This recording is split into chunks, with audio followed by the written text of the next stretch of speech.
Programang ito ay rated SPG, striktong patnubay at gabay ng magulang ang kailangan. Patuloy ang pagsunod nila Enteng sa bag na may lamang pera, kaya kahit saan magpunta si Fatima ay nasusundan siya. Ayaw ni Tanggol na mamatay si Fatima, kaya ginawa niya ang lahat para mailigtas ito. Gusto ni Tanggol na ibigay na sa kanya ni Fatima ang pera at umalis na ito. Pero hindi pumayag si Fatima. Talagang isasakripisyo niya ang kanyang buhay para sa pera. Samantala, bibigyan na lang ni Tanggol si Fatima ng pera. Hahatiin niya ang laman ng bag.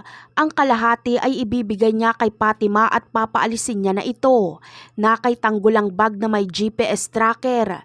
Kaya kapag matuntun ito nila Enteng ay si Tanggol na lang dahil nakaalis na si Fatima. Sasabihin na lang ni Tanggol na natakasan niya ang mga kidnapper at nabawi niya ang pera. Kapag uwi ni Tanggol ay sasalubungin siya ng mangyak-ngyak na si Ramon at Marites. Labis ang kanilang saya na makitang ligtas si Tanggol. Bagamat alam ni Marites na galit sa kanya si Tanggol, pero agad niya itong yayakapin ng mahigpit at hihingi ng tawad. Habang si Ramon naman ay hindi napapansinin ang kulang na perang naibalik sa kanya. Ang mahalaga ay ligtas si Tanggol. Ito ang unang beses na mararamdaman ni Tanggol na meron siyang buo na pamilya at labis na nagmamahal sa kanya.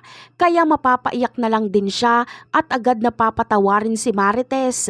Labis ang pasasalamat ni Tanggol sa Diyos dahil sa wakas ay binigay na sa kanya ang pamilyang tunay na nagmamahal sa kanya.